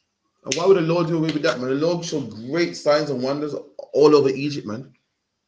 You know, we read it and we don't really comprehend it. We just read it. You know, the Lord did great signs and wonders over Egypt. Egypt is a whole country, and the Lord punished the whole country, man. Turned their water source into blood, man. The River Nile is the water source of Egypt. That's how their crops grow. That's how they drink water. That's how their cattle drink water, man. And the Lord turned it into blood. Punished the whole. Could you imagine the Lord punishing all of England from Newcastle all the way down to Bournemouth, man? Everyone getting punished by the Lord. That's some serious love right there, man. And the Lord punished everyone in Egypt. He messed with their water source, man. Imagine that your crops can't drink because it's blood. That means what? Your cows die, man. That means the man that sells wool, because he got sheep, he can't sell no wool. He's broke. The butcher, man, can't sell no lamb chops, man. Why? Because his sheep are dead, man. The man that sells leather can't sell no leather. Why? Because his bulls are dead, his cows dead. The man that sells milk can't sell no milk, man. Why? Because his cows are dead. And the Lord did the same thing today in 2020, man. And it's called COVID-19. But the Lord in the pockets of the people that oppress us, man. The Lord ruined the finances of the people that oppress us. The man that sells fruit and veg couldn't sell no fruit and veg. Why? Because the crops couldn't grow. Why? Because there was no water in the river Nile, man. It was all turned to blood. The Lord did that for us, man. The Lord sent locusts to eat up all the crops of Egypt. Imagine that. Imagine you're a man, you're a farmer, and your job is to sell wheat, man. Sell wheat and cabbage and anything that goes out of the earth, and you can't because it's all been eaten up by bugs, man. By bugs. That'll piss us the most. The fact I'd rather someone steal it, burn it or something. But you can't really blame bugs, can you? Like damn bugs, man. You can't. You know what I mean? You can't really make that's the part that hurts me the most. The fact that it's a bug, man. You can't charge a bug. You can't send him to jail. You can't get your money back. You can't hit him on the end. You can squash them, but it's just a waste of time. That's what hurts the most. still back some for you. Yeah, if someone steals, you can, you beat them up, man, or catch them or torture them or something, make you feel better. But to kill a bug for killing your crop, it's not the same. And the Lord did that for us, man. The Lord did that for us, and all of our laws and all of our feast days are based on what happened to us in Egypt, man. Just like what November 11 is based on what happened in World War II, man. You know what I mean? Whatever they have in England, man, Pancake Day or whatever. There's things that happen in England that they want to commemorate and they want to keep alive, man. God commanded us to keep it alive. When our sons get big and ask us, what's this about, man? We're gonna tell them, son, we got some rich history that the Lord punished a whole country for us, man. And not only Egypt, what? He punished Pharaoh's house too, the king of Egypt, Pharaoh. Like that's like saying, not only did the Lord punish the British public, but he punished Rishi Sunak too, Boris Johnson too, the top man, people that he does untouchable. The man that everyone thinks is safe, punish him also, man. Keep it in. And upon all is household before our eyes. All his household too, man. Not only did he get his wife and children and everyone got it, man. The firstborn in Egypt died, and God did that for us, man. That's something that you can't just forget, man. That's something that you can't just put in the past, man. Lord killed the firstborn. You open every single house, man, of Egypt. The firstborn male was dead, man, and God did that for us. Whether he was young, old, or mid-age, if you were the firstborn, if you're the first person of your dad, you was dead, man. And God did that for us. God killed a whole race of people's firstborn for us. That's love right there, man. And why would the Lord tell us to forget about that, man? Why would the Lord tell us to forget about that? Keep it in. Verse 23. And he brought us out from thence, that he might bring us in to give us the land which he sware unto our father. Okay, and the Lord swore to Abraham, Isaac, and Jacob, man, that he'll give us a land, which is the land of Israel, man. The Lord swore it, and the Lord don't tell lies. And the Lord said, listen, I'll take you out of this land of oppression and put you in the land that I swore for you to have, man. The best land on the face of the earth, man. Keep it in. Verse 24. And the Lord commanded us to do all these statutes, to fear the Lord our God, for our good always, that he might preserve us alive as it at this day. There you go, man. And the Lord said we must do these laws for our good. These laws are for our good, man. You know what I mean? You keep these laws. Like what Paul said, the law is good. The law's for our good, man. Not eating crab, shrimp, pork, lobster. We don't eat that. We don't get high blood pressure and diabetes, man. You know what I mean? You love your brothers, you love yourself. Guess what, man? Black people get to, be comfortable around each other, man. Live nice, man. These laws are for our good. They're meant to do us good, man. Christians say, oh, them laws are hard and no one could keep them laws. Those horrible and keeping law don't make you righteous. Nonsense, man. Keeping law makes you righteous, man. Keeping law gives you a long life, like what we just read here, man. Keeping these laws is what we're gonna get God back on our side again, man. Just like a son that keeps his father's rules, man. You keep God's rules, this will get God back on your side, man. Keep it in. Verse 25. And it shall be our righteousness if Read that part again, so luck, yeah. Verse 25. And it shall be our righteousness if we observe to do all these commandments before the Lord our God. And that's righteousness right there. Righteousness is keeping the laws, that's your commandments, man. Christians talk about, yeah, I'm righteous, but they don't keep the law. You can't be righteous unless you keep the law, man. Righteousness is keeping the laws of God. And the Bible goes, this shall be our righteousness, that we keep the laws of God, man. Give me Luke 1. Give me Luke 1 and 6, Baba Kushal.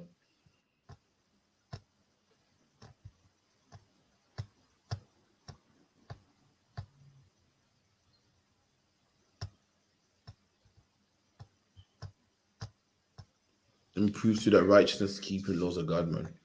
You can't be righteous if you're not keeping these laws, man. Luke 1 and 6.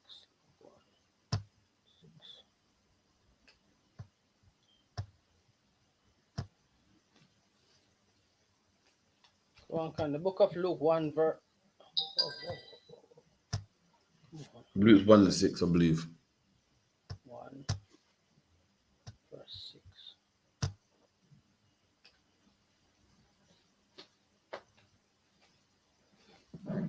The book of Luke 1 verse 6. And they were both righteous before There you God. go. And they were both righteous, talking about John the Baptist's parents. So both of them was righteous, man. And the next line is going to explain how they were righteous. Keep reading. Walking in all the commandments And that's how you're righteous. of the Lord. That's how you're righteous, man. You keep the laws, statutes, and commandments. So is a Christian righteous? Hell no, man. The Christian righteous, no. They look at the word righteous, but they don't know what it even means to be righteous, man. You can't be righteous and eating pork, man. It's impossible. You can't be righteous and you're a pastor telling women that they can divorce their man. Giving them the okay to, but you can't be righteous and keeping a service in your church with a Christmas tree in there, man. You can't be righteous when you got Easter sermon, and Easter service, man. It's impossible. Why? Because to be righteous means to keep the laws, statutes, and commandments, man. That's how you're righteous. You can't be righteous no other way, man. And that's in the Bible, in the Holy Bible, man. You know what I mean? You come down to 394 Lodge Road, B18 5PW. We'll teach you how to be righteous, man. We know the Bible. We're the only people that know the Bible on the face of the earth, man. Your pastor don't, your vicar don't. Anyone that claims they know the Bible, all you got to do is come to 394 Large Road, B18 5PW, man. You get all your questions answers, man. All your questions answered, Salakia. So all you got to do, man. We have classes online, classes on Facebook, Periscope, ISUPK_UK, man. Make sure you reach out. Also, 28th of September, we're going to be in King James Castle, man. Partying it down, man. It's £200 entry fee. I know it seems kind of steep, but listen, man. Listen, this is the castle we're in, man. When you see what you're paying for, you're gonna say, listen, it's worth every penny, man.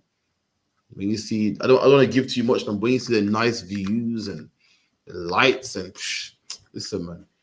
And when you see the garment about to rock as well, listen, you're gonna say, yo, that was worth the 200, man. You know what I mean? Make sure you get that, man. We have camp also in there, Piccadilly Circus, and Birmingham Boring as well. You know what I mean? On High Street. So make sure you come to that as well. So make sure you reach, man. It's gonna be lit, man. So luck ya. Book your ticket, man. You know what I mean? Keep reading. But read that again for the top, Baba Kushar. The book of Luke 1 verse 6. And they were both righteous before God, walking in all the commandments and ordinances of the Lord, blameless. There you go. And they were blameless, walking in all the laws, statutes, and commandments. Meaning what? Even in the New Testament, man, to be righteous is to keep laws, statutes, and commandments, man. That's what it means to be righteous, man. Not to eat pork, crab, shrimp, and lobster, get tattoos, and have sex with men's wives. What the people promote today. Society today teaches us to be unrighteous, man. They tell us, "I'll go for that woman, man. I know she got a man, but she's more happy with you, man. You make her smile better, man. You make her feel better, man." You know, I'm gonna play movies like what's that movie called? Titanic. Yeah. You seen Titanic before? Yeah. Titanic, yo, Kate got a man, isn't it? Kate got a man. Kate got a man, you know. Yeah, a whole man, and then Jack. What's in Jack? Yeah. Taking another man's woman, man. And they put this, the oppressor puts his witchcraft on it. And even me in the truth was, I wanted Jack to win. Like Jack, I had to shake it off. Like, oh shit, I forgot that's a man's woman, man. How strong his witchcraft was. They promote adultery, man. They want you to, want a woman to, he's a husband, but he'll make her feel good and have you rooting for adultery, man. Rooting for fornication, man. Go on, Mousa. Even the whole story about Titanic is like, because the real Titanic never sink. Why you think the whole of the Titanic come off a fit just before it leave the dock? And all of the investors that invest in it, he met them John. Honestly, I ain't looked into it. I wouldn't really know. I couldn't really comment on it. I wouldn't really know. I know it's a real boat. It's a real boat. It's a real boat, but the original Titanic wasn't the one that go out to sea. Yeah, I wouldn't know. I ain't looked into it. I'm not saying you're wrong, but yeah, for me, as far as it goes for me, I just seen the movie. That was it. I do know that it's a real boat. As far as it's sinking, I'm not too sure. But yeah, I believe what you're saying. But that's crazy, man. And they say that's a real one. Yeah, and they call it a love story.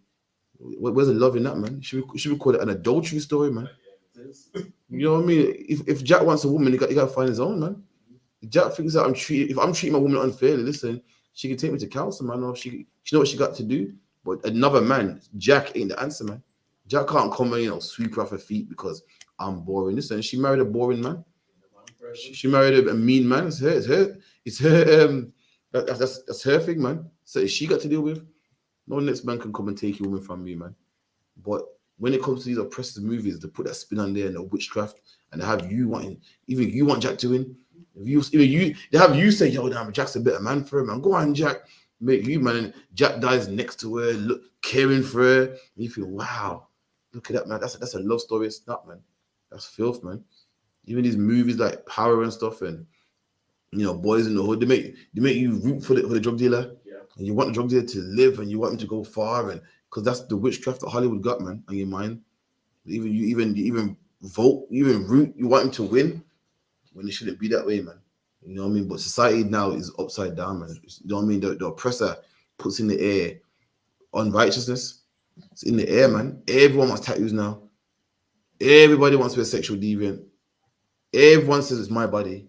I ain't harming nobody. Everybody wants to be trans and LGBT. Everybody wants to just do everything that's sinful. Every woman wants to dress naked. In fact, every shop sells skimpy clothes. There's no modest clothes out there. It's just the norm. Every woman thinks to look good means to be naked. And the less clothes is more expensive. See, that's how it is. To look good is to be naked. That's to look good in society. Oh, that was nice. Really means just naked. That's what society has made a woman do. That's what it means in society. A woman don't even know how to dress nice without being naked. As a woman like, what, 16, 15, she just naturally thinks that she got to dress this way. Why? Because that's just the way to dress. And who would cover up their breasts? Who would cover up their behind? Just normal. This summer gone, man, oh my gosh, everyone was in shorts. Yeah. Everybody, it's just normal. Kids, grown women, grandma, everyone was in shorts. And high ones, everyone. Thing like Carnival promotes that as well. How can I forget Carnival? Even Carnival as well, man. It's mad because on an average day, if a man was to grind on a woman, she'd say, yo, get off me, man. What do you think you're doing? I ain't no whore. But Carnival, listen, anyone can grind on her. Yeah. Short, tall, dwarf, white man, Chinese man, and it's just fun. That's why, because in the air, this oppressor puts sin out there, man, in the airwaves, man. And everyone just wants a piece of it. Everyone thinks it's normal. No one can't tell righteousness from sin. And that's why we're here at the I.S.U.P.K, man, to let man know. We're here to let man know, because what a lot of people, some people know it's wicked, some people don't even know. They think it's just a norm, man. Because the oppressor's that disgusting that no one even knows, man. You know what I mean? Let me get that in the scriptures. Give me a book of Isaiah real quick. Isaiah 29 and 16.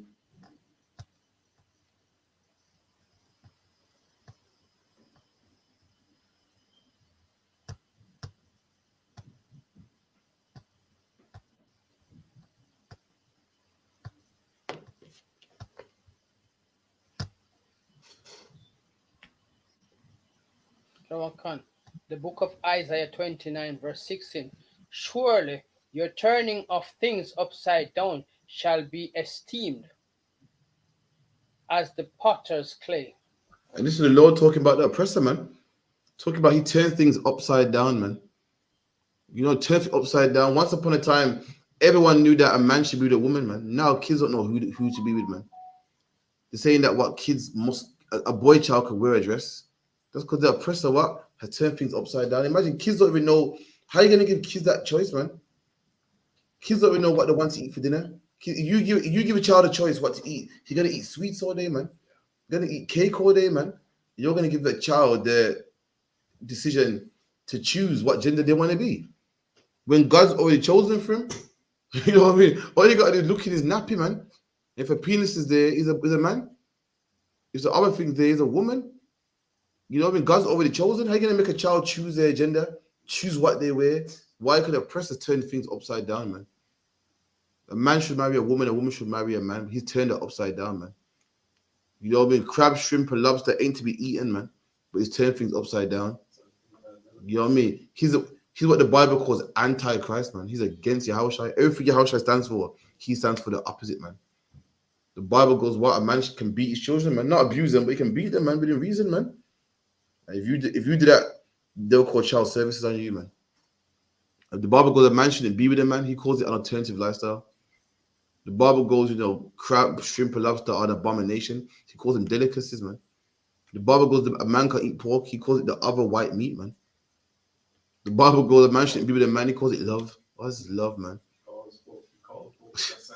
What? Bless the pork and eat.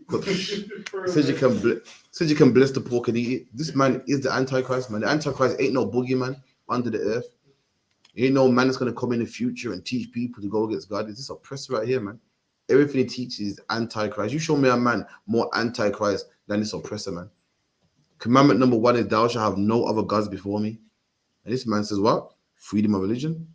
Imagine that. God say no other gods before me, so you'll have as much as you want, man. The Bible goes, a man can't divorce his wife and a woman can't divorce her man. And this man goes, you're not happy, you know what I mean? Just leave, man. God wants you to be happy, man. If you're not happy, just leave, man. Don't work it out, just leave. This man is Antichrist, man. He turns everything upside down, man. Read that again, Baba Kushar.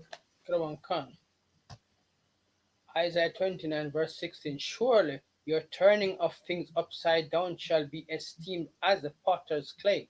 There you go, man. This man turns everything upside down. And the Bible goes, surely your turning of things upside down shall be like the potter's clay, man. This man's known for turning things upside down. You don't mean destroying the ozone layer, man. The other day with a heat wave for a week, man. Had a whole heat wave. I was burning to death because of the heat wave. Why? Because this man wants to destroy the ozone layer, man. This one wants to drill large holes into the earth and take all the oil, man, which causes more earthquakes. This man wants to pollute the ocean and and put lead in the water in Flint, Michigan, and just ruin everything, man. I got a hot summer now. Someone was wrote and they said they said now this hot summer is gonna happen every year. It never used to happen every year, man. Now I gotta go through this. So we're going through nowadays, man. I ain't seen snow in like 4 years, man. The earth was too hot, man. My poor daughter ain't seen a snowman, only on TV, man. In cold England, can't even get a snowman no more, man. But this man's turned everything upside down, man. Keep reading. For shall the work say of him that made it, he made me not? Or shall the things form of him that form it, he had no understanding? Okay, let's go to something else. Let me 1 second.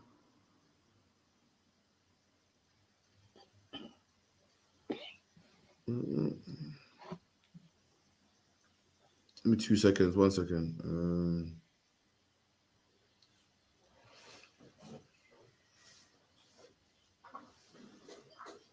Sorry. Keep reading. Verse 17. Is it not yet a very little while, and Lebanon shall be turned into a fruitful field, and the fruitful field shall be esteemed as a forest? All right, give me 2 Thessalonians.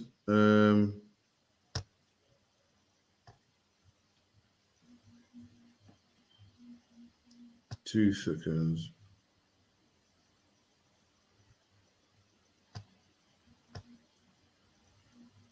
Bear me a second. Yeah, give me 2 Thessalonians 2 and start from verse 2. So chapter 2 and 1. It's like, yeah, showing that this oppressor is the Antichrist, man. Antichrist means like anti-clockwise or antihistamine. It just means the opposite. And this man's the opposite to Yahushua, man. That's what the Bible's talking about. It's not talking about some boogeyman in the future. You're waiting for one man to be the Antichrist. Meanwhile, this oppressor to be the Antichrist since slavery, man. Since the Romans, man.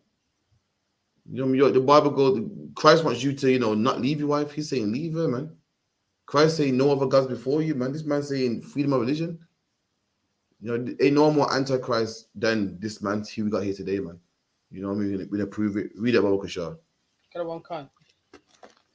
Thessalonians 1. 2 and 1. 2 Thessalonians 2. 2 Thessalonians chapter 2, verse 1.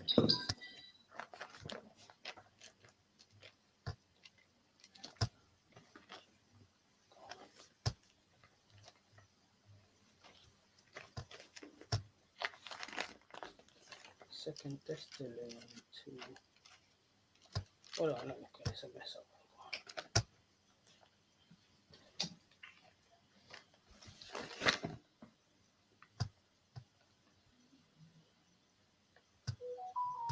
Second Thessalonians 2, verse 2.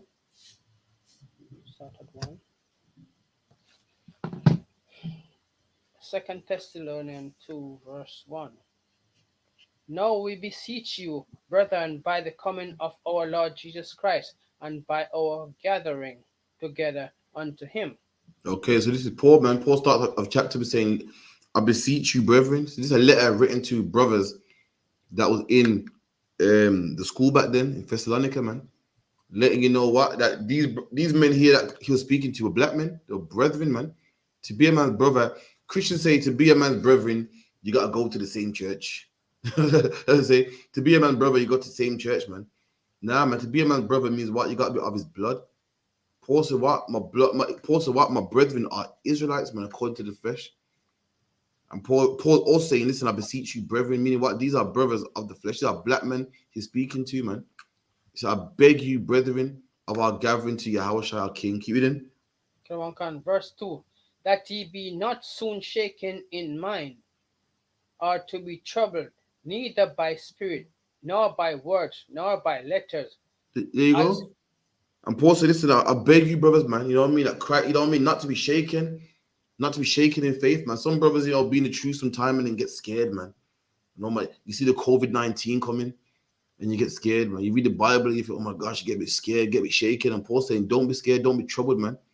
Not by a letter that we sent, not by rumors of, you know, some brothers hear about Ukraine and Russia get shaken. And Paul said, don't be scared by nothing, man. Not by a letter, not by the news, not by what you see, not by the pestilences, not by the plagues the Lord's bringing. Don't be shaken, man. Keep it in. Not by words, not by letter, as from us, as that the day of Christ is at hand. And he said, listen, don't be scared because the day of Christ is coming. It's at hand, man. A lot of brothers know Christ is coming. They're getting scared, man. Saying, can I really do this? I'm really up for the challenge. You know what I mean? Can I? The Bible goes, don't be shaken, man. You keep strong, man, because the day of the Lord is at hand. At hand means close. This cup here is at hand. It's in arm's reach. It's close. That's what Paul says right here. Keep reading. Verse 3. Let no man deceive you by any means, for that they shall not come except there come a falling away first. Right. So Paul said, first he said, let no man deceive you, man. Why did Paul say let no man deceive you? Because black man, listen, it's something that you don't understand. Out there, black man, for your life, there's traps and snares everywhere, man. Because Christianity coming out the wall trying to deceive you, man. When you go on the internet, there's all types of videos, man. All types of videos and all types of books, all types of doctrines. For you black men, there's Rastafarianism that you can get involved in. For you black men, there's Islam that you can get involved in. For you black men, there's Buddhism and Oneism and the chakras and all types of doctrines that Satan got out there for you, man, to get your soul, man. To get you to come against, to get you to indulge in that and not come in the I.S.U.P.K. And that's why Paul said, be not deceived, man. There's all types of deception out there, man. All types of fake Israelite. Even amongst Israelites, there's fake Israelite camps, man.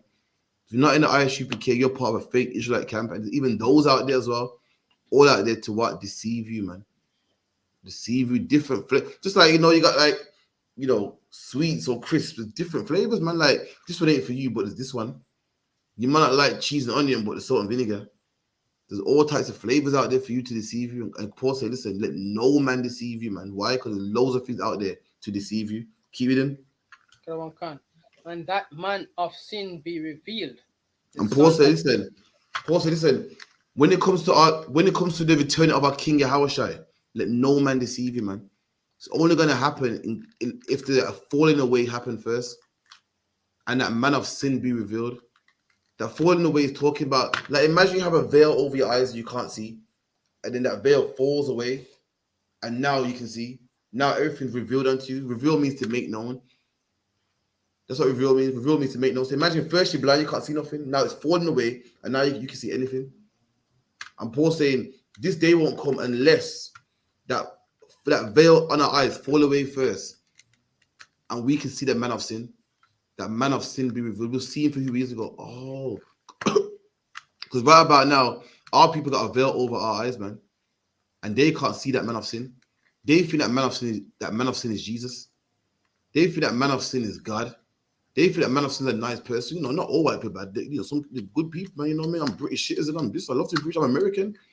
And black man, you in the UPK gotta take that veil off brothers' eyes and show that man of sin, reveal that man of sin. Let brothers know that what his people murdered the Native American Indians. His people murdered black people in slavery. His people are destroying the ozone layer as we speak, man. His people are the reason why the dodo bird is extinct. His people are the reason why there's earthquakes and wars, man. They drop bombs on women, men, children, and rob people. He's the reason why there's oppressors today in Australia, man. You got to remove that veil from people's eyes, man, so that why they can reveal him and see him, and they can see that he's the man of sin, not God, not some nice politician, not some nice pastor. They can see that he's the man of sin, man. Keep it in. The son of perdition. The son of perdition, man. Perdition means destruction. You know how we're the sons of God. When you follow the law, statutes, and commandments, you're the sons of God, man. Christ is the son of God. Like, we're all men, but Christ is the man. You know what I mean? We're all sons of God, but he's the son of God. He's the top one, man. But it's oppressed that he's the son of perdition. That's what his father is, perdition, man. He follows destruction and wickedness. Keep it in. Verse 4. Who oppresseth. Read that again, Baba Kusha.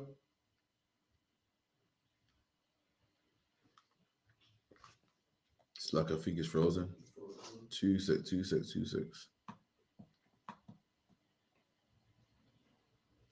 Give him time to come back. 1 second. Give him time to come back. How long got left now? 7 minutes. Any question online, type in the chat before Malsa comes back. Got 7 minutes. Also, yeah, make sure you book your tickets, book your flight. Come to Edinburgh Castle. Come to Edinburgh. You know what I mean? Commander Yahanna's going to be here with the heavy hitters. You know what I mean? It's going to be a blast. So make sure you reach, man. It's going to be rough. Also, London, Piccadilly. We're going to be in Birmingham as well. You know what I mean? Commander Yahanna. The General Mohammed going to have a class in Birmingham as well. So make sure you reach, make sure everyone reach, man. You know what I mean? I'm going to be there. Definitely. Set up my car with my children, the wife, everyone's going to be there. So make sure you land, man. You know what I mean? I don't know, 5 minutes left now. Let me see if he comes back. Wait a second. Anyway, we read that in the meantime anyway. So it reads verse 4. Who opposeth and exalteth himself above all that is called God. So this man of sin, this Antichrist, he opposeth, man. Oppose means to be against. To be against, man, anything that's called God.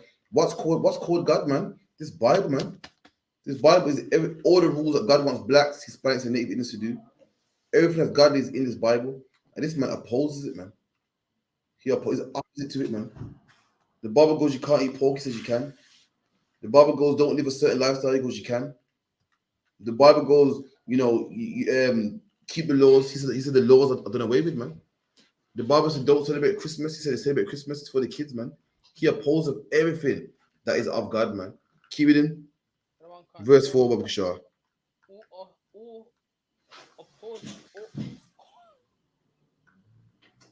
So we can't hear you. Sorry, read it one more time, Baba Kishar. 2 Thessalonians 2, verse 4. Who opposeth and exalt himself above all that is called God, or that is worshipped, so that he as God sitteth in the temple of God, showing himself that he is God. And this man sitteth in the temple of God, man, showing himself that he is God. The Bible goes, this oppressor sits in the temple of God, man. Did anyone know what the temple of God is? We are the living temple. There you go, man. He sits in the Bible goes, you are the temple of God, man. This man sits right here, man. He sits right here in our heart, man. You know what I'm saying? He's in black people's minds, man. Black people, we hate our own people, but we forgive him. Oh, you can't blame him for slavery, man. It wasn't his fault, man. You know, yeah, slavery was rough, but boy, you got to forgive, man. Meanwhile, that black man that owes us £5, we can't forgive him. Black man steps on our shoe, he got to go, man. Because it's not about the money, it's the principle.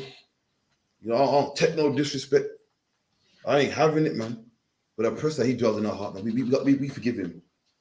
We let him go, man. Our children walk the streets at nighttime, scared, man. But a person comes into our neighborhood and no one harms him, man. He's fine, man. You know what I mean? I remember I used to live in Aston years ago, man. And that Aston in the 90s was crazy, man. Woo, crazy. We had to come home at a certain time, man. There's certain shortcuts that you wouldn't take. Because there be them boys out in the corner, man. Up to no good. But every time there was an Aston Villa match, white people walked straight for our neighborhoods, man. Parked their cars up, you know, with their kids, and no one bothered them. Why? Because it's in our heart, man. Drug dealers, I spoke to drug dealers, man. They say, Karafi, man, you can't say that. It's racist. You can't do that, man. God is all people. Like, hold on. Why is it you do for a living? That's what I checked. You sell drugs to people for a living? When did you get all moral, man? When did you have all morals and then tell me what's wrong and right? Why? Because he dwells right here, man. In our heart. You can say, you know, on a rap song, you can say nigga, nigga, nigga, nigga, but don't disrespect him. That ain't right, man. Leave him alone. That's why this man dwells in our heart, man. In our mind. But that's the class anyway. Again, we're gonna have the feast day, you know what I mean, September 28th. From Edinburgh, September 28th. Feast day, September 29th. Make sure you reach my £200 fee. We've got a GoFundMe as well. So contact the school at 079 607 46784 if you want any information. 079 607. Got the number? 079. It's a lot, yeah. Wait there, let me get the number right quick. 079 607 46784. That's the number. I'll put it here quickly for the last 2 minutes if I can find it.